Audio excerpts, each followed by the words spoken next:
Hello, and welcome to the Empowerography Podcast. This is a platform created for women's voices to be heard and a place to share their stories, journeys, and successes with the world for the purpose of helping other women who might be on similar journeys. We are empowering women one episode at a time. I'm your host, Brad Walsh, so kick back, grab one of your favorite beverages, and enjoy the stories.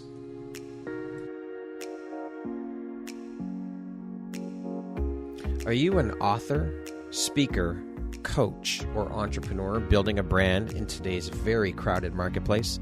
How do you stand out? Join me on September 27th and share 97 minutes of your time for just $97 and learn how to empower your brand message and shine as a guest on podcasts. iHeart's doing it. Spotify's doing it. You should do it too. Join me and spend 97 minutes of your time for just $97. You can find the registry link in the show notes. Hope to see you there. Hello there, Brad Walsh here, your host of the Empowerography Podcast. Today, my guest is Carla White. She is the creator of The Connection Club, a success principles trainer, a 4-time international best-selling author, and the creator of the one-woman show, Shut the Fuck Up. I love the name. How are you, Carla? It's a pleasure to have you here. I'm doing great. It is a pleasure to be here, Brad. We've been trying to get this going for a while, and I'm so thrilled that it is happening now. Yeah. I am so excited to have you here. I cannot wait to jump in and share all the beautiful light you put out into the world through the work you're doing, a bit about your story and your journey. So with that being said, let us jump right in. Absolutely. That is a hell of a lot of hats you wear and quite a resume.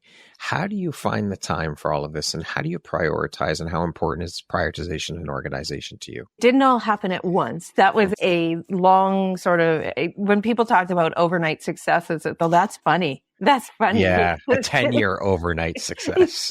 I would say I'm probably, I started my business.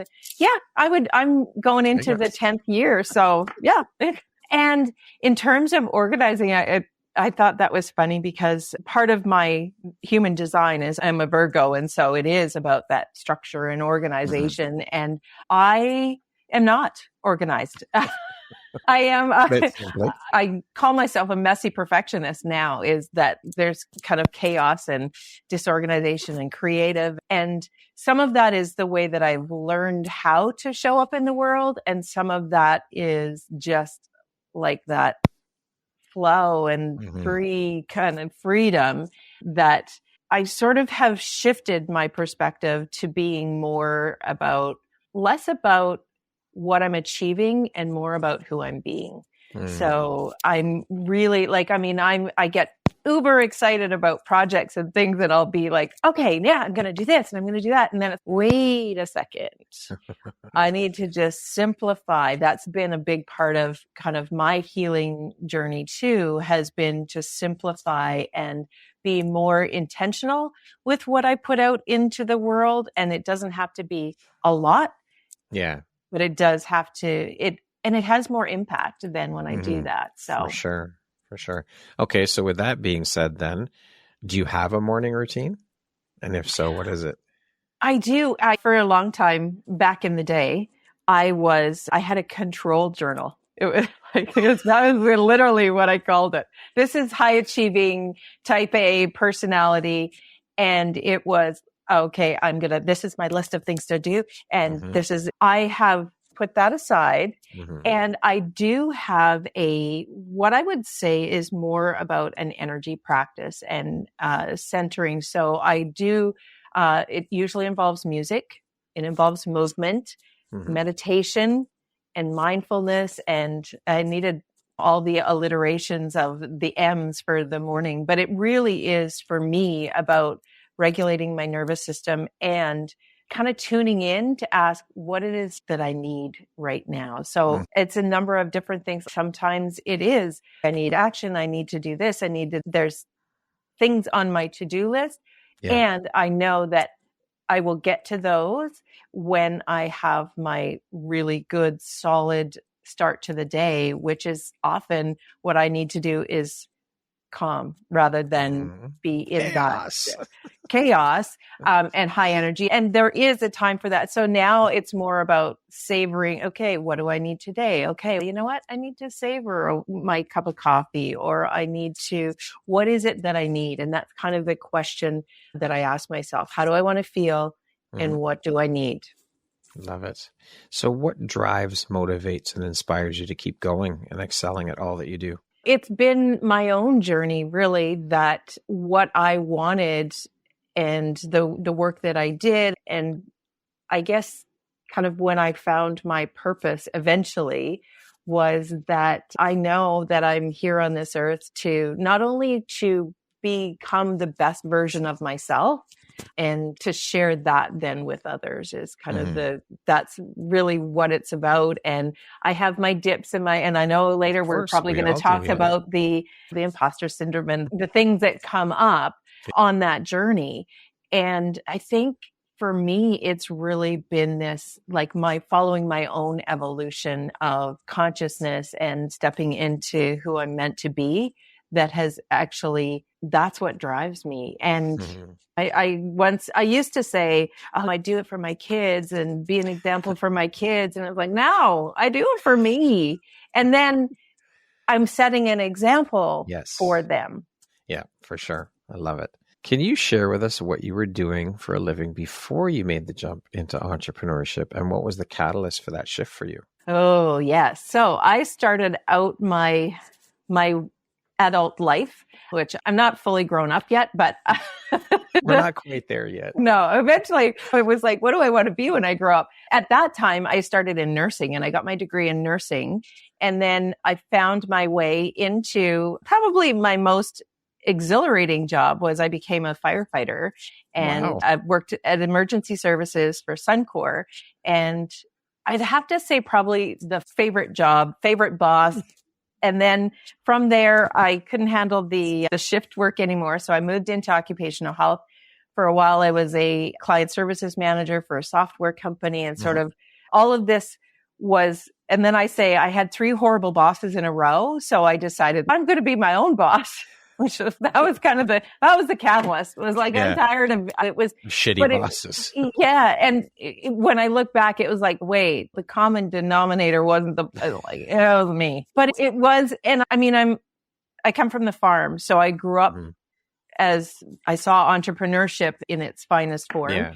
And I think for me, it really was, I wanted the freedom to make the decisions, to find my path. And honestly, I tell a story about Jack in a little bit, but I might as well tell it now.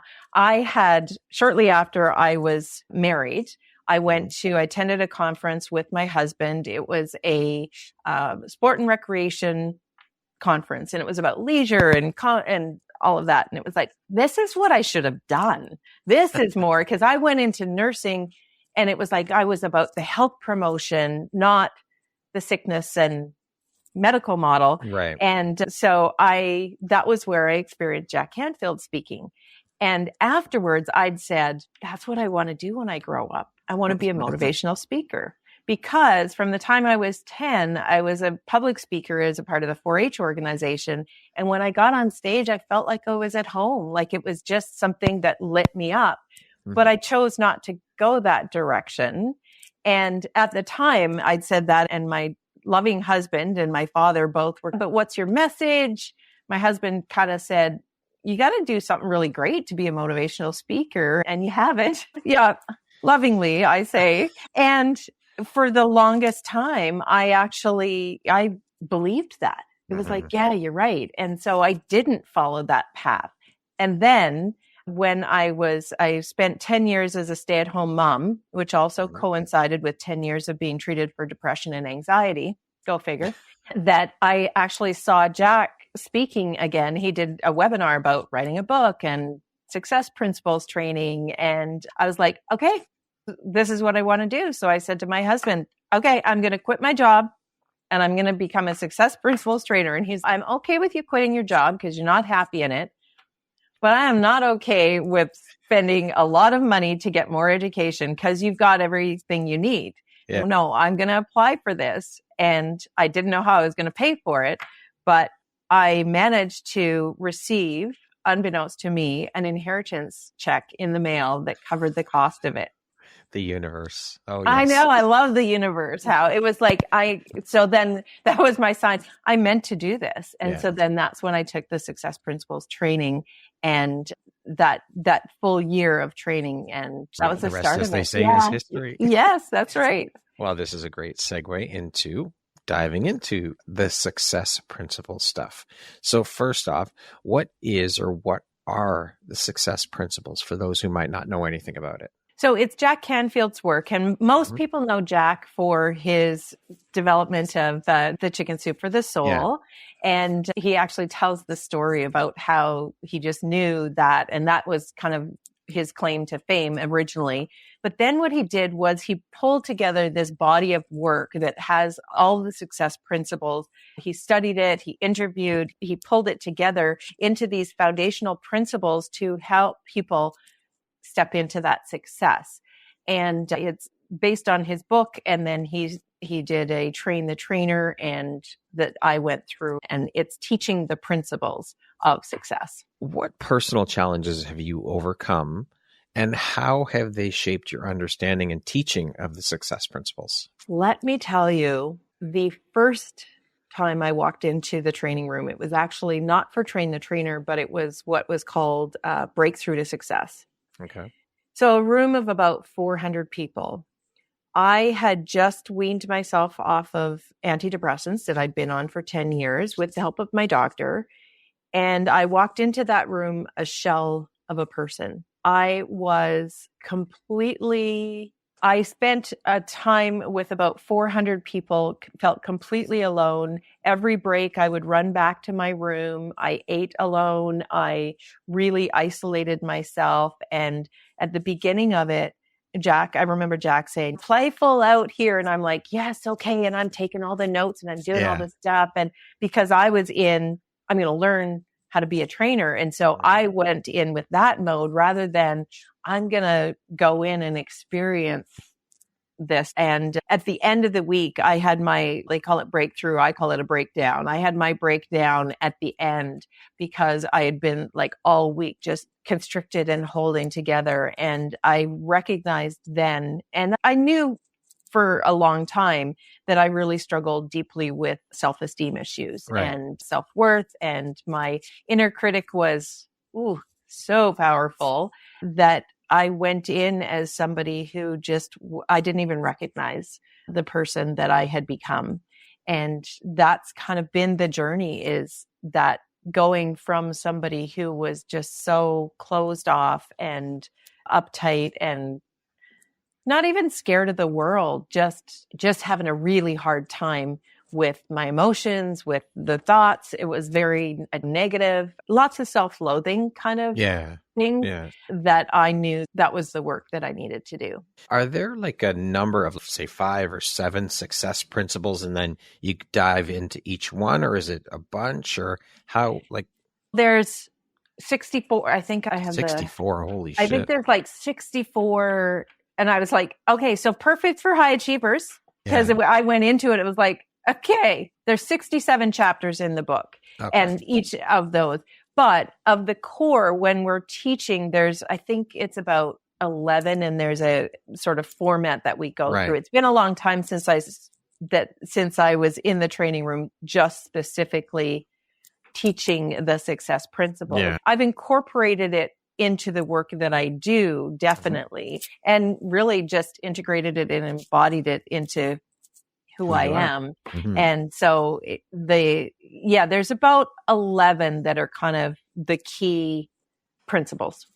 Okay. Can you share a defining moment in your life that significantly influenced your approach to teaching these principles? I would say that there's been a number, but the one that comes to mind is actually not a principle, more of a formula that I learned from Jack, which is E plus R equals O. An event happens. It's how we respond to it, which influences the outcome.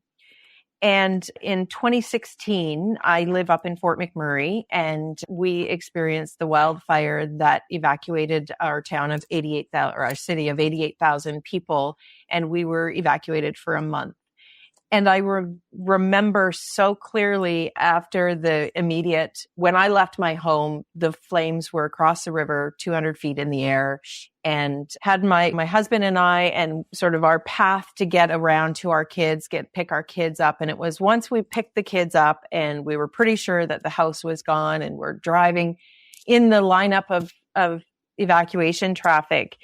And it was all of a sudden, I just had this download maybe of Jack's voice saying E plus R equals O. And it's like, okay, if ever there was a time that I needed this inspiration, this is it. And so I chose at that moment that how I was going to go through this was to feel all the feelings as I was going through it, not suppress them, do what I needed to do, and look for the good and look for what is it. And from that moment on, I was just open to seeing all of the good that came out of it. And that was the story then that I wrote that was accepted by the Chicken Soup for the Soul franchise. And I had submitted, I don't know how many stories to them before that, but that was the one that got accepted. And part of that was because of the message of, thanks, Jack. Thanks, Jack. Within tragedy and within all of this adversity, there are lessons. And if we are open to receiving them, and while we're going through it, we're not always able to do that while we're going through it. Like in an emergency situation, it is about survival. And I had also, that was my second evacuation. The other one was flood. And I was just, because of the work that I'd done in the success principles, because of the really just being more in touch with my emotions and all of that, I was able to navigate that in a pretty powerful way. Yeah, when we're able to, I mean, it's like you said, it's not always easy. Even for a lot of people, it's not easy to do it after the fact even. But to be able to, I think, take a step outside, remove yourself from the situation and look at it from an outsider's point of view at what's going on, and be able to pull the lesson or the silver lining or gift or whatever you want to call it, because I don't care what anyone says, every single situation that we endure in life, no matter how good or bad it is, there is a lesson or a gift or a silver lining within it for you to take away from it, to enable yourself to move forward, to move through it, and to move past it, and to be better for it. Yes. And oftentimes people will say to me, no, I mean, this is a pretty shitty, traumatic situation.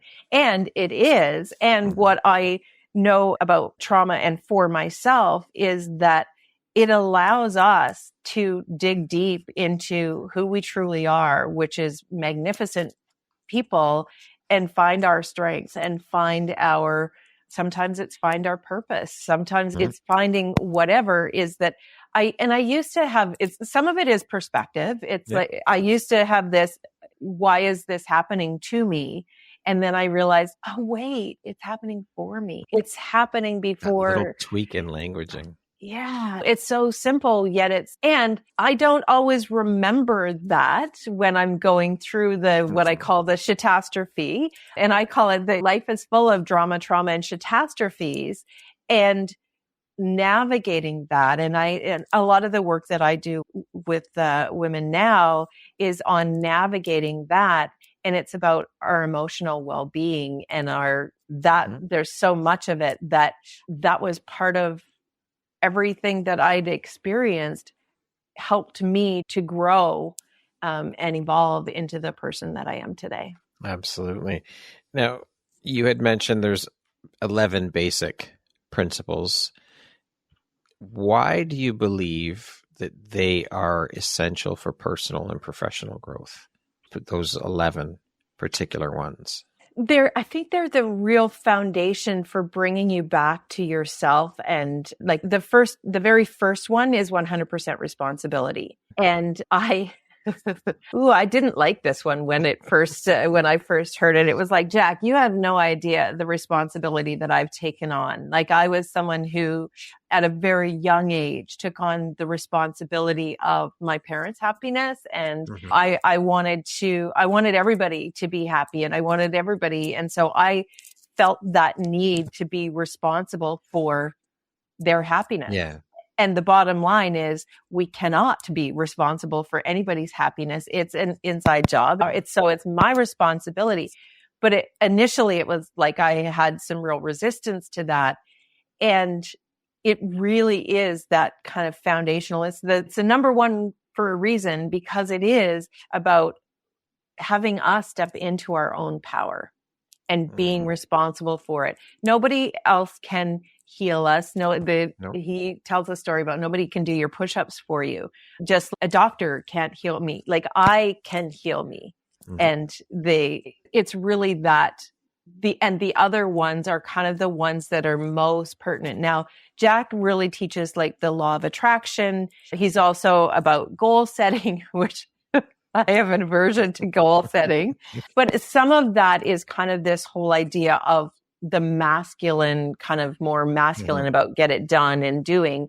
And I'm more embracing, and this has been a journey for me, is to step into more feminine success, where it's about flow and nurturing and ease and creativity. All of those are more feminine traits. Now, we all have, what people don't understand is we all have feminine and masculine energy. And some of it is conditioning. Some of it's the way you're brought up. Some of it's your experiences. Yeah. These are foundational, though, based on, and I often say, pretty masculine kind of like timelines. And as soon as you tell me about a SMART goal, it's okay. Big resistance here. Yeah. But it is about, in my mind, I've even shifted from sort of that personal development into personal discovery. And it's really about knowing who you are, because with the whole idea of, I remember my editor, when I was writing the book, had said to me, Carla, this personal development stuff never ends. And I was like, okay, clearly you are doing it wrong, because I am just going to fix myself and then it'll be all okay. And in a world where we are focused on what's wrong with us and diagnosis and labels and this kind of idea, it's that, now, why can't we celebrate what's right with us? And what's happened is our experiences have and even including the success principles. I speak with many of my colleagues who we went through it, and it's like the first when, I'm not following the principles, or I'm not, I'm not feeling the success. And so not feeling it internally. Yeah, I can be doing all the things, like, yes, I've got all these accomplishments. And when I had those, I didn't stop to celebrate before I moved on to the next thing. And that's why I've had to start to slow down and celebrate and appreciate me and how far I've come, because that's what I'm asking the women to do, is recognize their greatness and rise into it. And so, yes, these are foundational pieces, and it was a start for me. It was a start for me. Beautiful. How important, in your opinion and in your journey, have you learned that mindset is in achieving success? And how do you help your clients cultivate a positive and resilient mindset? Ooh, so mindset is the whole positive psychology movement, I don't think did us much service in terms of, it did. The way we're designed as human beings, our brain it is always looking for danger. And this is the nervous system. So with mindset, it is very much, I work on a deeper level now. Yes, I started with mindset, and I kept feeling like because I was living in my brain and in my mind, it was when I started to move into embodiment and deal with energy and emotions that I understood that's coming first. And then my brain, so I have a sensation in my body, or I have something happen in my body, and then my mind will go, oh, okay, this is what it means. Or we have a tendency to have it's like a meaning making sort of thing. So something happens and we give it meaning. And the shift from sort of that, I think the first step in all of the work that I do is awareness, and awareness of our thoughts and our beliefs. And where the full transformation happens is in the subconscious, those beliefs that we're not even aware that we have.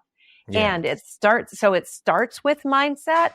And what I've found is that I can get quicker to, when I work on an energy level or with the body, we can have that switch quicker in terms of getting results. And then the mindset stuff sort of, I do a little bit of mindfulness work. It's more awareness. And when we say these things, like I honestly, the inner critic, the things that I was saying to myself, we wouldn't say those to a friend.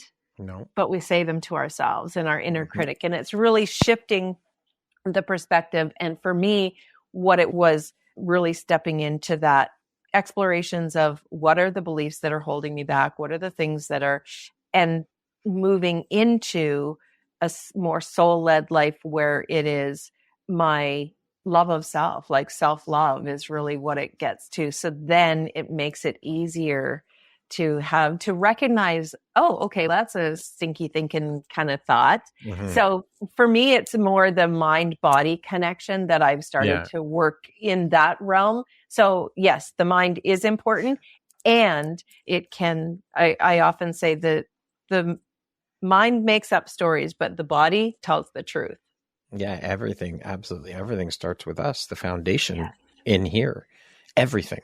Yeah. And then it emanates out from there. And you're talking about the mindset. And I think learning to, as we go through the things that we go through, the imposter syndrome, the confidence, all of these different things, right? As we go through them, I think the more experiences we have, the more we learn about being able to turn the volume down quicker, because you'll never get rid of them. They never stop. Because as we've said, that journey of self-development, self-discovery is an ongoing thing. It never stops. So it's a matter of learning to turn the volume down quicker as we progress through our journeys, and being able to do that, and having the awareness to realize that, no, this isn't going to stop. It's going to come up from time to time again and again. But now I have the tools in my tool belt or in my toolbox that I know how to deal with it. I know how to turn the volume down when it does come up. And everybody needs to learn that, because it happens for everyone. Just because you've been through the shit doesn't mean you're on the other side of it now and that's it. Okay. Oh, yeah, everything. I had a meditation teacher who said this whole idea of meditation to shut off your thoughts. She says that's like telling your heart to stop beating. Your mind, it's meant to have those thoughts. And when we can be aware of them and recognize them, and then I always come at it from a curiosity standpoint. That's interesting. Where's that coming what's behind from? That? So yeah, what's behind that? And in terms of results, it's okay. So what's going on? And I find every single time, if I go back to my emotion and the feeling part, then it's okay. That's what's underlying this thought that I have. And so it's been quite a journey, because I remember doing the affirmations to begin with. That's the start, a lot of mindset work. And it really is also like what people don't understand. I grew up with you can't teach an old dog new tricks, because they used to believe that our brain was hardwired and there's nothing you could do. The neuroplasticity and the work that they're doing with the rewiring and all of that, absolutely. There's so much behind the mindset. And I've really gone into the feeling emotional side of it to tap into that, because that's where it comes first. And when you can kind of resolve and dissolve those old beliefs. and there, it really does come down to beliefs that are stuck in our subconscious from the time our subconscious is developing from the time we're born until about age 9. And there's all of these, these experiences that happen then that we don't have any idea how they're impacting our results, how they're impacting how we show up. So much of our life is reacting to life rather than responding to it. For sure. What is one tip or takeaway that you could provide that listeners can implement immediately to start reconditioning their mind for the success they want? So I call it the ABCs. And I use this pretty consistently, especially going through an emergency sort of situation, is being aware and allow. Aware of how we're feeling, aware of the thoughts that are running through our mind, of what's happening sort of around us, what's happening within us. And then breathe, because what happens is that we have a tendency to hold our breath. And when we're doing the breathing, like deep breathing into, and there's so many breathing techniques to cure the sort of the in the moment anxiety, but it's a grounding breath into sort of your ribs in the back. And then C is to choose make a decision or choice about whatever it is, but we need to sort of have that centering moment of, okay, this is what it is. I'm going to breathe through it. And I'm either going to, and sometimes it's choose a different thought, choose how do I want to feel, what's going, but it's really just sort of this little discerning moment of how to tune into what do I need? What do I know? Tap into our own resourcefulness of the next step. And sometimes that looks like, oh, I need rest, or I need quiet, or I need to get some stuff done. But whatever it is, and that's the path is ABCs. Follow the ABCs. ABCs, I love it. Can you discuss the impact of gratitude and positivity on achieving long-term success? So I have a POV about PVO, a point of view about positive vibes only. I had an experience, and oftentimes when I'm working with clients, when there's emotion that comes up, they'll apologize, and I'm allowed to apologize for being human. And my son, I was sort of processing through some deeply emotional situation for him, and he goes, "But don't worry, Mom, I got my positive vibes only sign." We are not meant to have positive vibes every living moment. It's just like joy is not meant to be, we're not meant to live in this state of bliss. And so when people are like, oh my gosh, I feel like crap, I'm not positive, they can't focus on the gratitude because they can't see any of that. What I always say is, like, it puts us, we're in this state of fight or flight because of all of this. And I always say, stay and play, is sit with it. What is, because pain, those emotions, the thoughts, that positivity that we want, if it's not there, it's because there's healing that we need to do, or there's some work that we need to do. And so when we sort of bypass that and just have that toxic positivity, it's, oh, everything's great. Everything's great. When it's not, you can't kind of talk yourself into it. So it is, for me, is a gratitude absolutely is important. And I really truly believe that there's some healing and things that have to happen. We need to feel all of our feelings, not just the positive ones. So for me, it's a really like taking a look at what is that sadness trying to tell me, and or what is that anger. And so having all of these emotions is important. It's a part of the human experience. And yes, we want to get to that. It's on the other side of it. Yeah, it's a lot easier to be positive when things are going well. Yeah. And part of it is the sort of law of attraction is about your vibration and staying in that. And I have an emotion spiral, which is 10 is like love and joy, and 1 is the lower, like I don't want to get out of bed today. And someone said to me, so where do I need to be on that spiral? Like, how do I stay at a 10? And it's like, I can't, I don't want to, because then I'm not experiencing, like, grief is like when we lose a loved one, when we go through some experience that requires us to feel that sadness. That's what makes us human. So this whole got to stay positive and grateful. And yeah, there's times when it is hard to be grateful. It is really hard when you're going through it, through the grief storm or through the adversity, and give yourself the grace to feel what you're feeling, and it's permission to feel that, and it's okay to feel that. And you will, as you move through it, you will be able to get back to that, the positivity and the gratitude. You'll be able to see it. For right now, you can't, because it's your reticular activating system is filtering all things. And when you are in that gratitude and positivity, you see more of it. And what we put our attention on. I was trying to remember this the other day, what we focus on. Yes, what we focus on, we find. What we focus on grows, and what we focus on, we become. And so it really is that looking for the good, being grateful for. Some days when I was at home, I'm grateful I'm awake, and I'm grateful that nobody had to go to Emerge today. And I'm grateful those little things. It's like little pieces of little nuggets that we can grasp onto, and that will help to move us through. Not bypass, but move us through. No, we have to know what the lows feel like in order to appreciate and have gratitude for the highs. Absolutely. You have to have both. It's a balance. Yeah. And that's okay.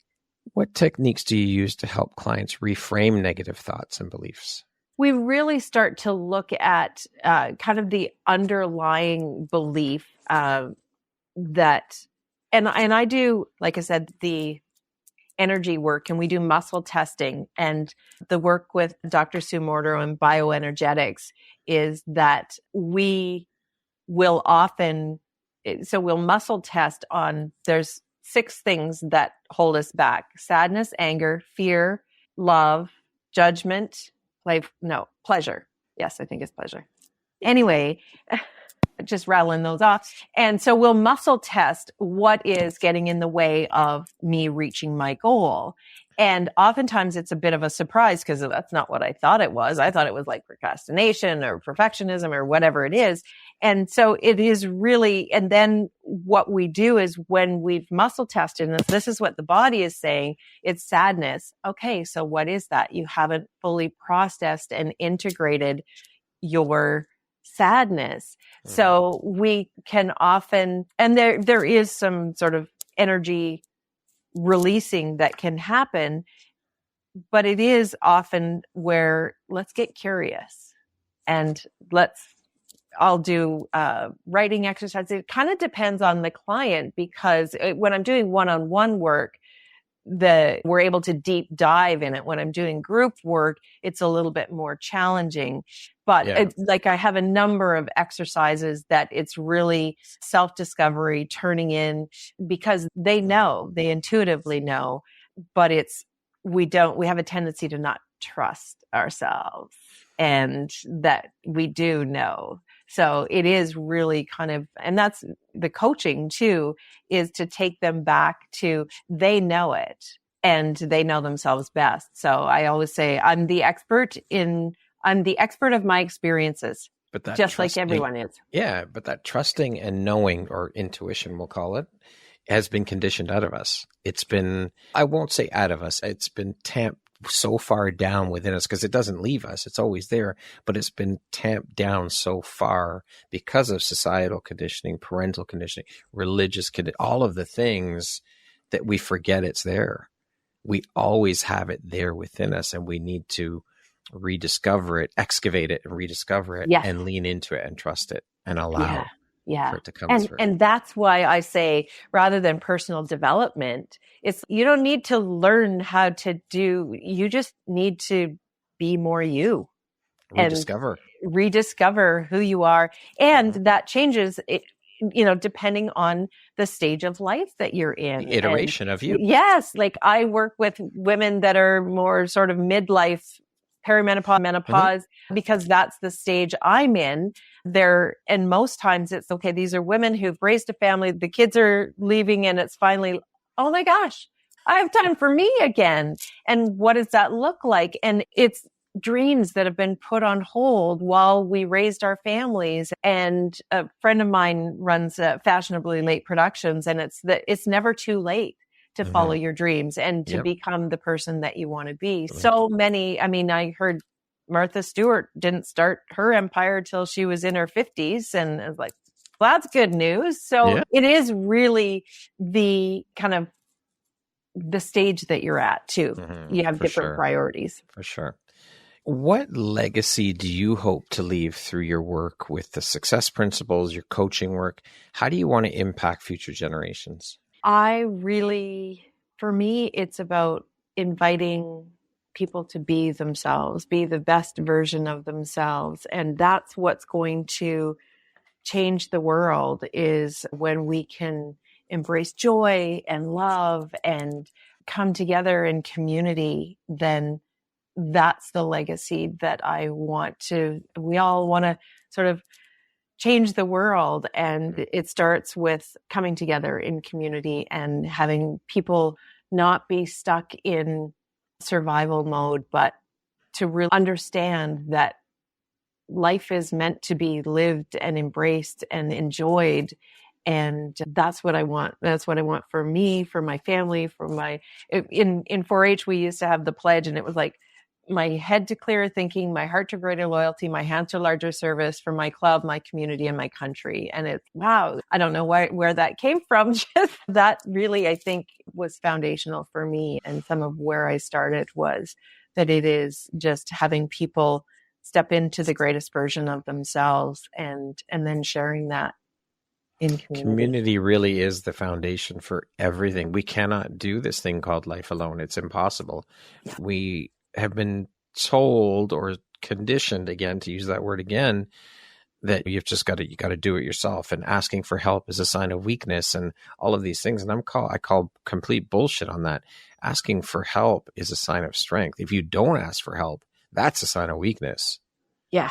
And we need to adopt that mindset and that way of thinking, because you cannot, I don't care who you are, you cannot do it yourself. Nobody gets there by themselves. No.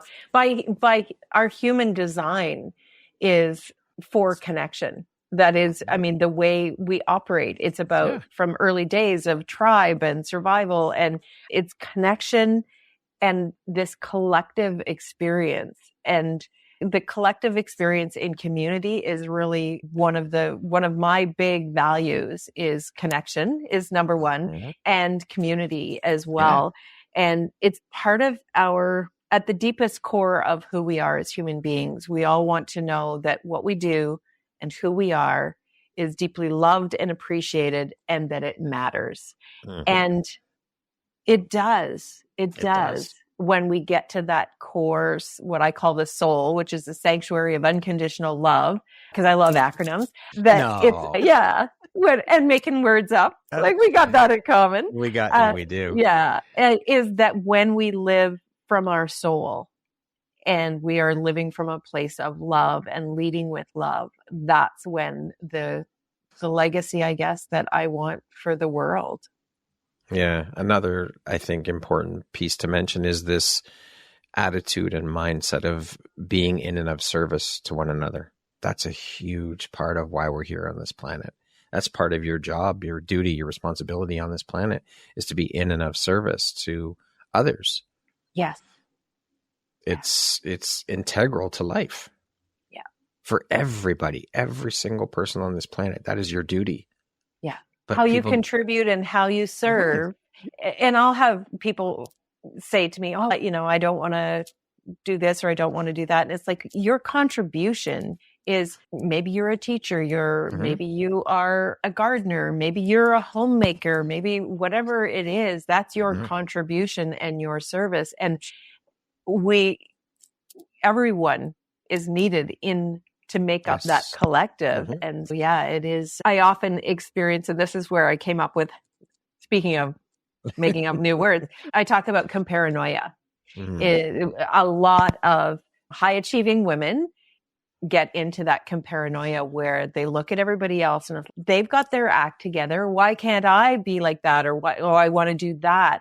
And if we look at it from the perspective of let them inspire you rather than, and I've had so many amazing mentors and guides and been in these communities that have, it's not about competition. It's about the collective. And when we can show up and support one another, we all rise then. I had a horrible battle with that comparison demon, that comparison gremlin, whatever you want to call it. For 2 years, I dealt with that when I first jumped into entrepreneurship, and it was fucking terrible. There were so many times where I wanted to say, fuck this, I'm going back to work for someone else. And why am I not where this person, look at where this person is and look at where that person, I should be there by now, and And it took a while to get out of that. But I think when we can, again, going through the shit and learning to turn the volume down through those experiences, but I think that when we can, there's more than enough to go around for everybody. No matter, I don't care what industry you work in, there is more than enough of that pie to go around. Everybody gets a piece. And when you can look at it that way, and also your only competition is you. That's it. As long as you see you're improving, who cares what everyone else is doing? No one else is you on this planet. Yes. Nobody else. Like with the photography thing for me, no one else sees things the way I do through the lens. No one else has the skill set that I have to deal with my clients. Nobody else is me. That's my gift, is Yes. I'm uniquely me. That's my gift. Nobody else has that. So there is no comparison when you really think about it. That's right. Yeah. And that it's hard to get to that point, though. It is really hard to get there. And people get there, some get there easier than others, but it's all part of your journey. And being able to get on the other side of it is what matters, and realizing that there is more than enough to go around. You don't have to compare yourself to anybody. Absolutely.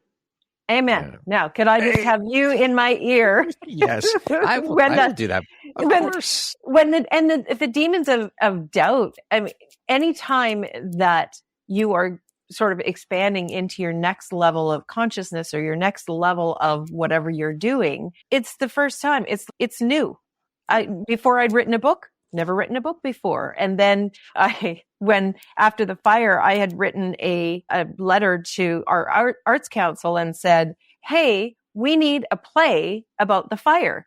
And they're like, and I was like, who do you know could write one? And they were like, hello, you're an author. Like, you could write one. I was like, no, I've never done that before. I've written a book, but I've never written a play. I wouldn't know where to start. So they hired me as the artist in residence and hired a dramaturg, which I didn't even know what that was before, to teach me how to write a play. And so the first time when we expand into that next level of us, and this is part of for high achieving women, is we have this idea that we should be able to do that. And yet we've not been there before. And even visioning, when I do vision work with women, they are always going to have that filter and not see the possibilities because they're stuck in that filter of what I've done up to this point. So that the possibilities are endless. And yet we hold ourselves back for various reasons and underlying. My dad just asked me, and why are you holding yourself back? And I'm like, oh, the list goes on. We are our own biggest fucking hurdle. Yeah, we are absolutely our worst enemy. I'll be your cheerleader. I'm signing up right now. I'll be your cheerleader. Carla. Anytime. Excellent. You just reach out. Brad, I need a little dose of cheerleading. I'll gladly, a dose of Bradspiration. I will be there. Oh, I like that. Bradspiration. Yeah. I mean, that's the thing, is having as thought leaders and coaches and people out there doing this, light workers, however you want to, healers, we need our people too. And I reach out to colleagues, and we do have a tendency sometimes, or I have a tendency sometimes to isolate and start to, I got to figure this out by myself. And then it's okay. No, 2023 was a rough year, and I reached out to some people and reconnected with people, and that's the beauty of the universe, is as we start to focus on, okay, what are our needs? What are our wants? I reconnected with some people I haven't talked to in forever who also had gone through some pretty tough times. Mm-hmm. And it's just like been a real aha moment for me, where it was like, and when I look back, it was 2023 was actually more of an integration year for me, where I hadn't fully embodied some of the training work that I'd done, some of the energy work, some of the healing that I'd done. And I needed to have that sort of space to integrate it in order to then step into the next level that I was working on with. You can sign me up. Put my name on your list. There you go. Excellent. I'm there. No problem. Anytime. Now, as mentioned at the beginning, Carla, you are the creator of the Connection Club. Can you share with us what that's all about, what the inspiration was behind creating it, when you started it? It's actually, I am in the process of launching it because I'm finishing up B School, which is a year-long program. And Connection Club really is, it's designed to have that community and that connection and bring women together to a safe place online. And I want to eventually expand it into in person, but it is really a place for women to come to celebrate our wins, to help each other rise. It's support. It's based on the proverb, the body heals with play, the mind heals with laughter, and the spirit heals with joy. And what I want to do is help women heal to be able to experience joy and play and laughter. And so some of it includes like what I call the quest, like that personal discovery. So there is some personal discovery work that's done. I have the monthly soul care sessions, which is really just some training. And then my favorite part probably of all times is the funterventions, where it is about coming together. And what I have discovered, both for myself and for high achieving women, is high performing women, is that we often don't know how to relax, and we don't know how to enjoy life. We are like on the go, it's go. And so I often say, you don't know how to relax and have fun? Stick with me, because I am turning it into an art, or I'm trying to turn it into an art. Really, the more fun we have, that raises our vibration into those joy. And the more fun we have, the more we will enjoy life. And so that's really, it's about being playful. And yes, there is some deep healing kind of work. It's like a women's circle, really. And when we gather and we are in a positive environment and we surround ourselves with other people who are in that positive vibes. And it's not that there's positive vibes only. It's that you get to show up who you are as who you are, and you belong.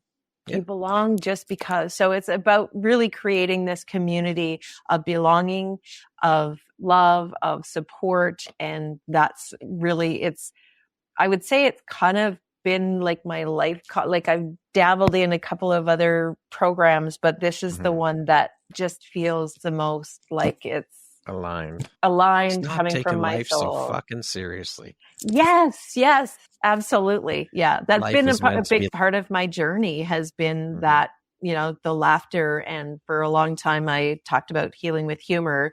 And so that's some of it. And the healing process that I use, it also goes deeper. It's not just like a one night stand. Come to my comedy show and all your life's problems are going to go away.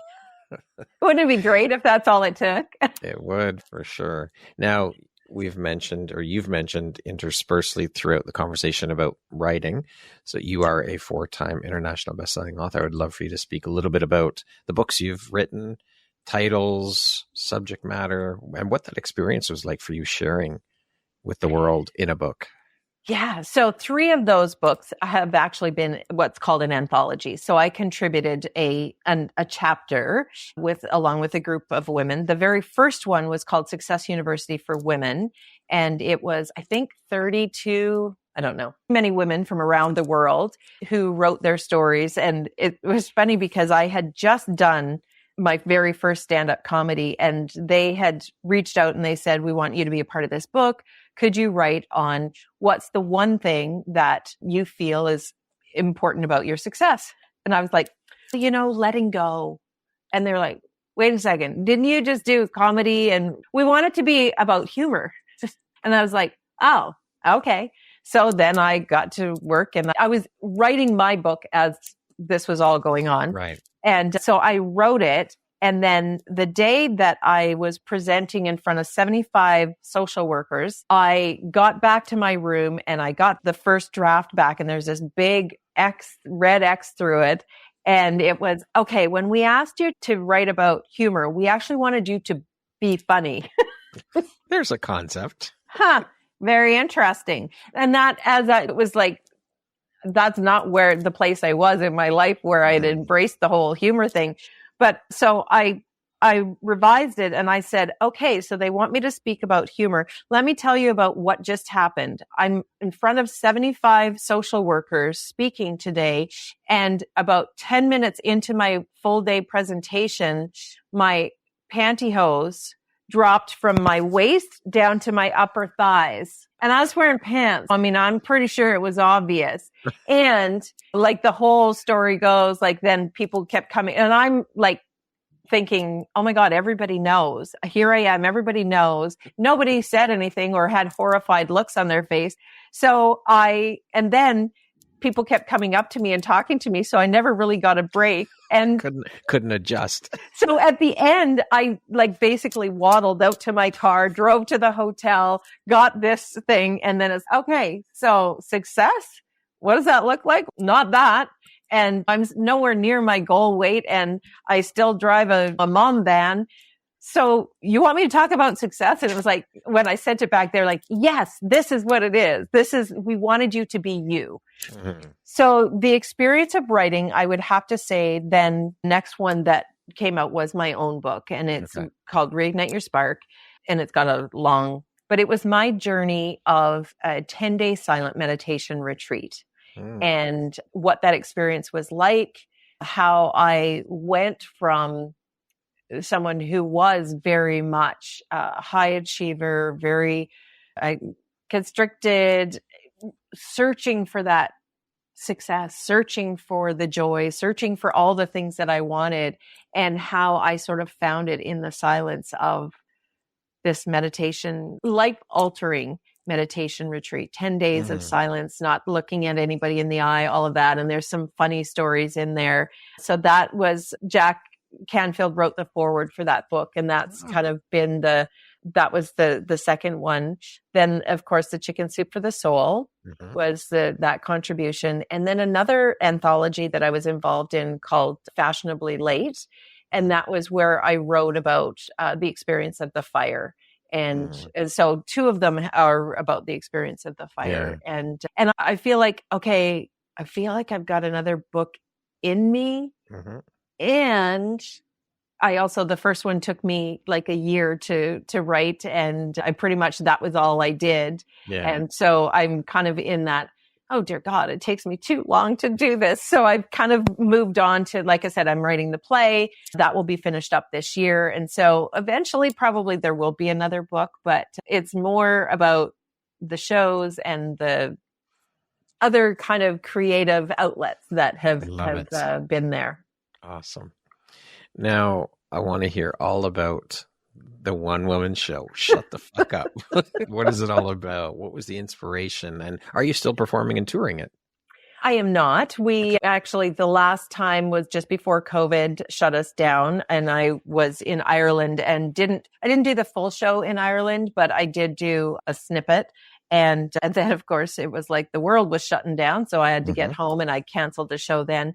But it was where it started was I was in the training room with Jack. So I became a Success Principles trainer. And then for 5 years, I was on his assisting team. So every year I went back and assisted for the training. And we were doing a meditation, and I had this vision of me standing on a stage, and it was completely black and there was people laughing. And it's not those like high school nightmare things of, oh, everybody's laughing at me. They're not laughing at me. They're laughing yes, at me. It was like wow, this feels so good. And didn't know what it meant, but I went home and one of the social workers in town had reached out to me and she said, listen, we're doing this stand up for mental health. And we'd love to have you be a part of it where we bring in a comedian, teaches you how to do a 5-minute set. And I said, I don't really consider myself someone who still struggles with mental health. I'm all healed and everything. I'm past that. I'm past that. And she goes, no, but you tell really funny stories. We figure you have experienced it. And so that's part of it is we need somebody who is going to be able to show up at this gala. So I did a 5-minute set that turned into a 15-minute set because they let me, I had one joke about red wine and being an angry housewife. And they let me, so I had a wine glass that had a full bottle of wine in it. And so it took me 15 minutes to drink the full bottle of wine as a part of my set. And then that video got released to Jack and I was down and he was interviewing me for something called the Success Profiles, or I don't even remember what it was. But anyway, he was interviewing me and he goes, and you're a comedian now. And I actually sort of rippled out because it was like, me? No, I'm not paid for it. Like I just did this one thing. And he goes, Patty made me watch it. And he was like, I knew you were funny, but he said, you are hysterical. And he said, it was so good.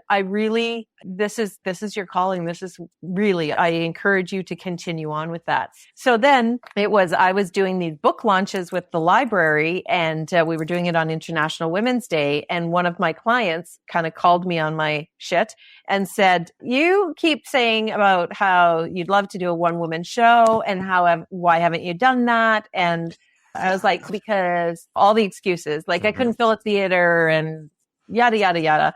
And she's okay, I will be your producer. We will partner with the library. And we had a videographer come to the house to shoot the promo. And at the time I had said when I was working with the library, I said, we need a carrot peeling title. And they're like, what? And I said, like something, if you're peeling carrots and you hear the name of the show, like you stop peeling carrots and you go because you need to find out about it.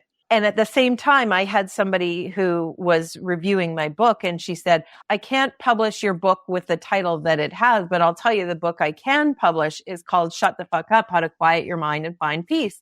So I'm telling the library people this and they said, there's the name of your show, Shut the Fuck Up. And I'm like, oh, but I still had a little bit of that good girl syndrome of even though I swore like a trucker from being in the fire hall and growing up on the farm and all of that, I never ever swore in front of my grandmothers. And my parents were a little like, what would people think? My husband doesn't swear. He thinks it's a sign of, I don't know, not intelligence, or it's like you have a limited vocabulary if you have to use swear words. Whatever. Anyway, became sort of and then I watched, it was like, okay, so now I'm doing this. We launched it and I also it was like, okay, so comedy, I need something. I watched this Steve Martin thing and he said, you need a persona. So it was like, I got this one joke about being an angry housewife. So let's go with that. And it really was so that was how the title was developed.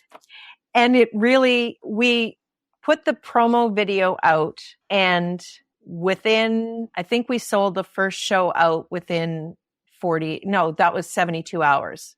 Holy and shit. So it got shared something like 800 times in this Facebook group. And it was like, okay, so we've touched a nerve. There's a lot of angry housewives out there.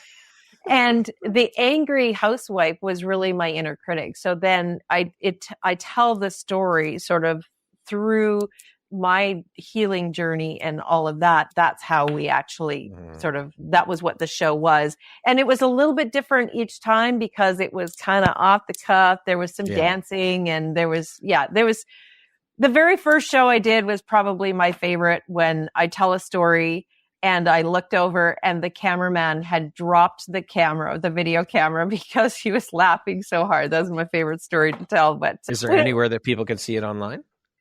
It is not online, but I have been thinking about my stand-up comedy is on my YouTube channel, the 5-minute or 15-minute Angry Housewife. That one is there. The birth of Shut the Fuck Up. Yeah. That was where it all started. And I do have another show in me. Like I want to get back on the stage and do that. And it's just a matter of, okay, like one project at a time, Carla. This is what I mean. Like Connection Club, getting that going. I've also got a group healing program called the Soul Care Solution, which I'll be launching, finishing the plays. I will get back on stage, but it's probably not going to be until 2025 when I have time to sort of sit down and do the Shut the Fuck Up 2.0. But it probably won't have Shut the Fuck Up in it, but it will be, I don't know, Confessions of a Messy Perfectionist. You should put the Shut the Fuck Up on your YouTube channel. Yeah. You should get that up there for people. Yeah. It definitely need to, I've got an admin assistant now, so all of the text, okay, let's get it down to something reasonable to watch. So yeah. It's on the list, Brad. The ever-growing list. Yeah.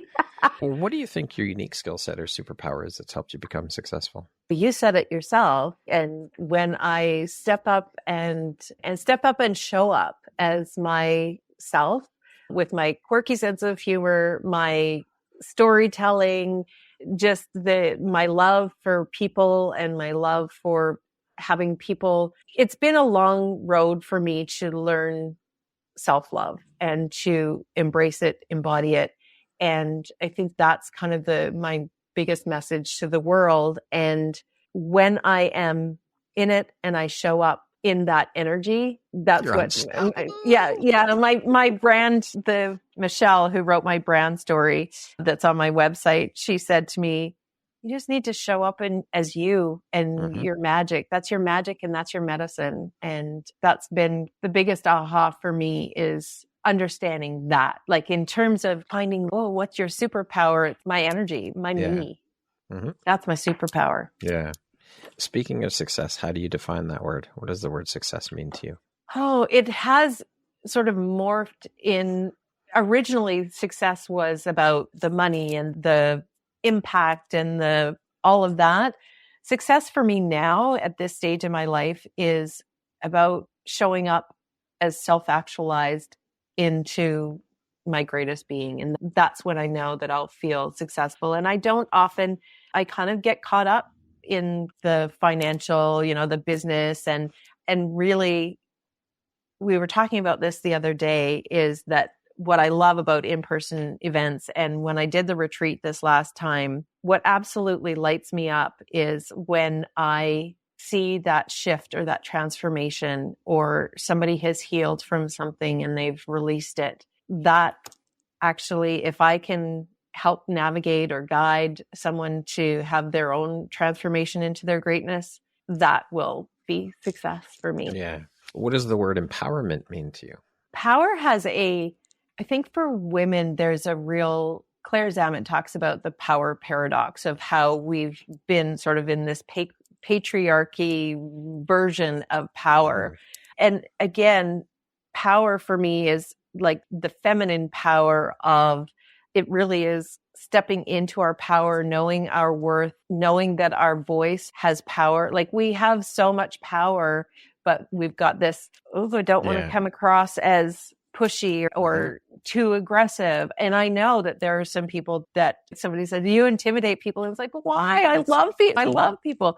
But I recognize that's their stuff, first off. Yeah. And power is not force. For me, empowerment is stepping into who you are and embracing what I call, I'm flawsome now, because I know that I have flaws, or not so much flaws as growth opportunities is what I like to call them. And then I'm still fucking perfect beyond that. At a soul level, the divinity in me is, there is perfection in there. And one of the greatest books that I read was about the perfectionist guide to letting go.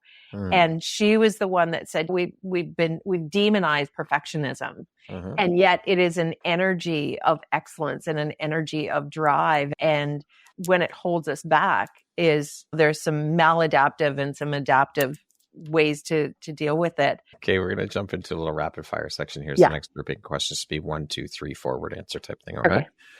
What is one of your favorite quotes? It's a proverb. The body heals with play, the mind heals with laughter, and the spirit heals with joy. Beautiful. What is one thing you want that you cannot buy with money? Unconditional love. If you could teach the world one thing, what would it be? Self-love. How would you describe yourself in one word? Ooh, Flossom. Let's go with Flossom. What is one thing you love about yourself that is not related to your physical appearance? My giddy, effervescent sense of humor. What is your favorite self-care practice? Time in my motorhome parked in front of a lake. Beautiful. That concludes our rapid fire section. Now back to our regularly scheduled program. I threw in a bonus question, I call it. I did not send it to you ahead of time. If other people could use 3 words to describe you, what would you want those 3 words to be? Loving, playful, and healer. What is your why? I think the biggest why for me has been recognizing that my own journey towards self-love and joy and wanting to evolve is that I don't want other women or my children or human beings in general to struggle and be in misery and pain. And so it's really getting back to the fun and joy of life in a world that is often not so fun and not so joyful. If you could step into my shoes, what question would you have asked yourself that I didn't ask you? If I tell you this, then I don't want you to ask me because that it would keep Well, I'm going. going to ask you. Of course I'm going to ask you. I think I would want you to ask, who am I? Who are Okay. you? Who are you, Carla? Oh, I have always sort of struggled with the, who am I being? I am joy. I am love. And I have so many roles that sometimes go well and sometimes don't. And when they don't, I think it's all one big, not experiment, but adventure. I'm an adventurer of the soul, of my soul. And really getting deep with others is just something that totally lights me up. If you had the opportunity to sit down and have a 1-hour conversation with one woman, any woman in the world, who would it be and why? Living or dead? Either or. Yep. I'd say Brene Brown. She just, because of her vulnerability, her work that she does in the world is very similar. I've had people say to me, "Oh, you remind me of Brene Brown." I was like, "Oh, that's a huge compliment."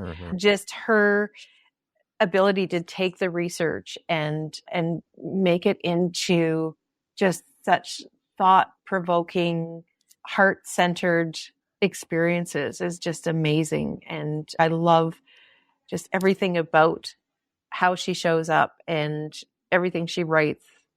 I don't even know what questions it would be like. Let's just hang out. Can I hug you? Let's drink a bottle of wine together. Yes, that would totally. Yeah, it definitely have to be something where we're having some cocktails and some fun, because it is, and that's part of I do a lot of healing work, and my retreat is very much a healing. And part of this whole healing journey is that we can't sort of be head down, got to heal. We've got to have that play and laughter and joy, because that is part of really embracing the human experience. I just wish there was a lot more of it in the world than what we're currently experiencing. For sure. If you could go back, Carla, and give your younger self one piece of advice, what would that piece of advice be? Trust yourself. Lastly, if you were to deliver your last 30-second speech to the world, your tribe, your people, your corner of the world, what would that last 30 seconds sound like? What words of wisdom would you impart? So the way I ended my book was something along the lines of, my perspective had changed from when I went into the 10-day silent retreat and when I came out.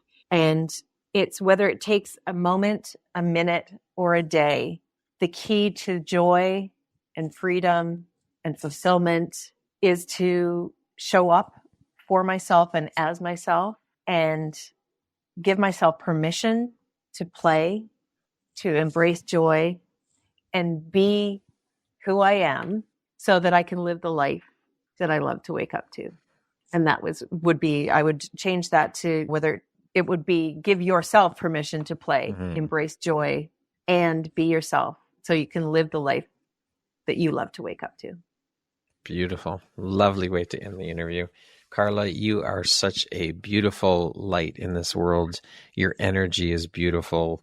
This interview has been so much fun, so many laughs, and I am just so grateful to have had the time and the opportunity to sit down and speak with you and share in your story, your journey, the beautiful light you put out into the world through the work you do.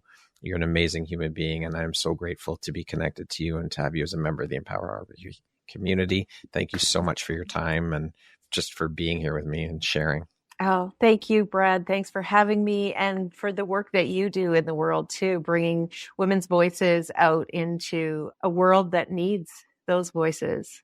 It was an absolute pleasure and an honor. Thank you so much, Carla. I appreciate you. Thank Once you. again, my name is Brad Walsh, host of your Empowerography podcast. Today, my guest has been Carla White. She is the creator of The Connection Club, a success principles trainer, a 4-time international best-selling author, and the creator of the one-woman show, Shut the Fuck Up. I hope you have an amazing rest of your day, Carla. Thank you. You too, Brad. Bye. Thank you very much for listening to this podcast. If you haven't yet, please be sure to subscribe, rate, review, and share with all your friends. You can find me at visuphoria.ca and follow me on Instagram at Empowerography Podcast and on Facebook at Empowerography. Please join me next time for another inspirational story from yet another amazing woman.